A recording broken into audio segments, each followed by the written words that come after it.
Ce week-end avait lieu le rallye de Finlande, une des manches les plus impressionnantes et une des plus mythiques du championnat du monde des rallyes, la plus rapide. Donc on est parti pour ce débrief du rallye de Finlande.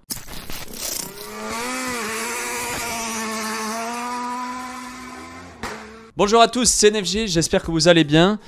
Comme j'ai dit, on est parti pour le débrief du rallye de Finlande. Mais avant ça, n'oubliez pas de liker, vous abonner et partager la vidéo pour me soutenir. C'est très important pour le référencement. Et voilà, on est parti pour ce beau rallye, même si l'enjeu est moindre maintenant, vu que Rovanperä a beaucoup d'avance. C'est pareil pour les Toyota. Mais il y a quand même eu du beau spectacle du début jusqu'à la fin. C'est parti. On va commencer dans un premier temps avec M-Sport et Craig Breen. Craig Breen, malheureusement, c'est pas ça encore. Bon pilote, une bonne voiture, et malheureusement, ça ne fonctionne toujours pas. Craig Breen, c'est quand même le pilote tête de série, on va dire, chez M-Sport, quand l'hub n'est pas là, mais il n'arrive pas à performer. Le vendredi, Breen alterne entre la 4e et la 5e place. Déjà pas trop dans le rythme comparé aux Finlandais, Rovanperä, Lappi, etc. Difficile d'être dans le rythme des Toyota qui dominent le rallye, entre guillemets, comme d'habitude, j'ai envie de dire. Et Tanak qui a été impressionnant. Malheureusement, samedi, dans la boucle du matin, Breen commettra une nouvelle fois une erreur, cassera sa suspension et devra abandonner et donc partir en super rallye. Cette année, Breen, c'est seulement 2 podiums, Monaco et Sardaigne.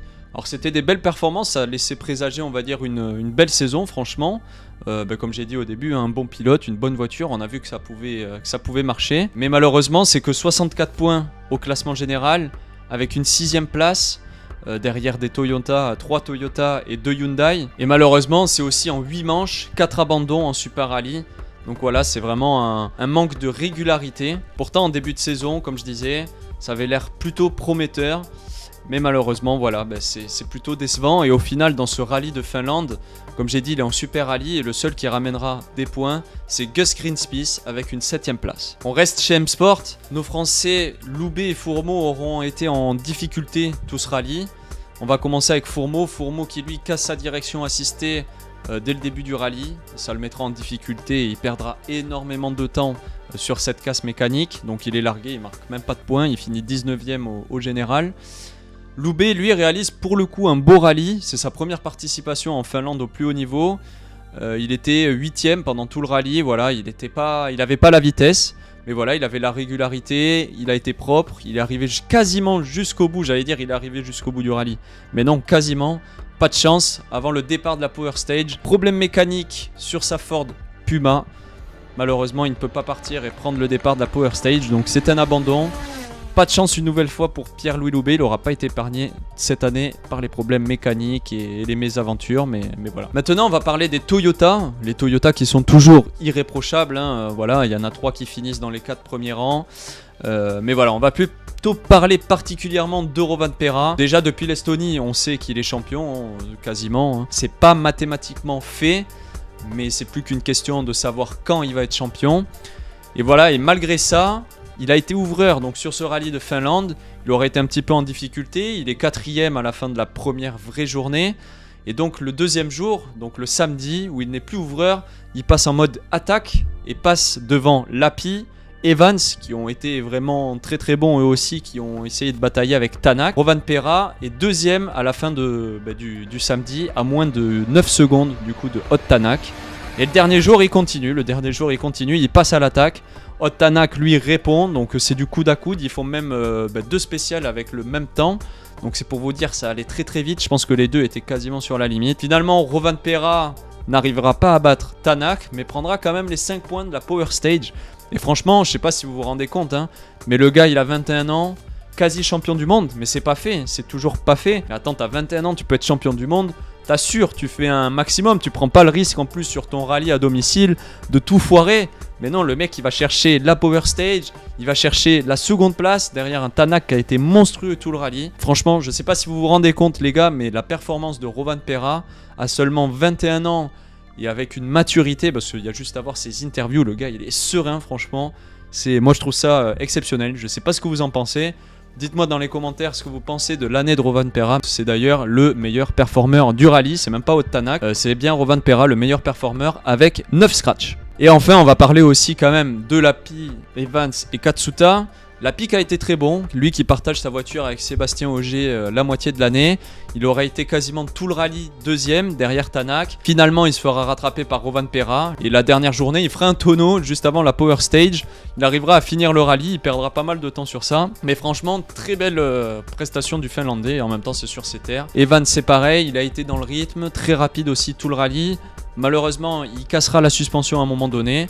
Malgré ça, il finit quand même à la 4e place, donc vraiment belle performance de Evans lui aussi.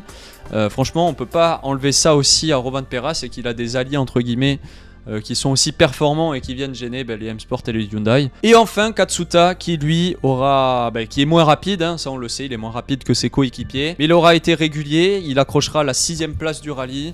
Il fera quelques petites erreurs, de tête à queue dans des spéciales, mais sinon rien de grave. Vraiment, très belle performance, une nouvelle fois de chez Toyota.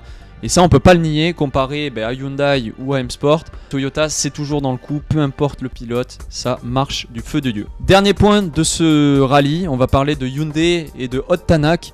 Ott Tanak qui aura été irréprochable tout ce rallye avec une belle première place, même s'il aura été mis sous pression par Rovanperä. Le champion du monde 2019 fait un triplé, 2 victoires avec les Toyota à l'époque, là maintenant une victoire avec Hyundai. Et d'ailleurs c'est la première fois que Hyundai gagne en Finlande. Et on voit que quand la voiture est dans de bonnes conditions, perd pas son pommeau de vitesse en pleine spéciale, qu'il n'y a pas de gaz d'échappement ou je veux pas savoir toutes les conneries qu'il y a eu cette année. Quand la voiture est dans de bonnes conditions et que le pilote lui aussi est dans de bonnes conditions, honnêtement c'est une voiture qui marche bien. Ott Tanak, Impérial ce week-end, il a subi la pression et il a quand même tenu jusqu'au bout, pas d'erreur, c'est une très très belle prestation. Thierry Neuville, lui, c'est pas un terrain qu'il affectionne particulièrement. Il aura joué plus la carte de la sécurité et empochera une 5e place sur ce rallye. Et enfin, Oliver Solberg, lui, aura été malheureux. Il cassera la voiture une nouvelle fois dès le début du rallye, dès le premier jour, hein, dans la première vraie spéciale, dans l'ES2. Et malheureusement, il doit abandonner. C'est pas la première fois que ça lui arrive aussi cette année. Pas un bon rallye, c'est une performance à oublier. Heureusement que Tanak, lui, fait briller Hyundai. Hein. On en profite du coup pour jeter un coup d'œil au classement général. Donc Ott Tanak qui fait la bonne affaire en passant second au général devant son coéquipier Thierry Neuville qui est 3e avec 103 points. Tanak second avec 104 points. Et Rovanperä du coup qui lui est bien loin devant avec ses 198 points. Voilà, comme je disais, je pense qu'il faut un miracle pour que les autres puissent le rattraper. Manque plus qu'à savoir quand Rovanperä sera titré. Voilà, j'espère que cette vidéo vous aura plu, débrief comme d'habitude.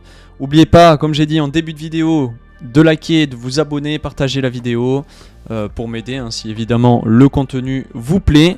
Et voilà, nous on se retrouve pour le prochain débrief dans 2 semaines pour le rallye de Ypres en Belgique en WRC. Et après, suite à ça, on repartira sur le championnat de France Terre avec le Terre de Lozère en fin du mois d'août.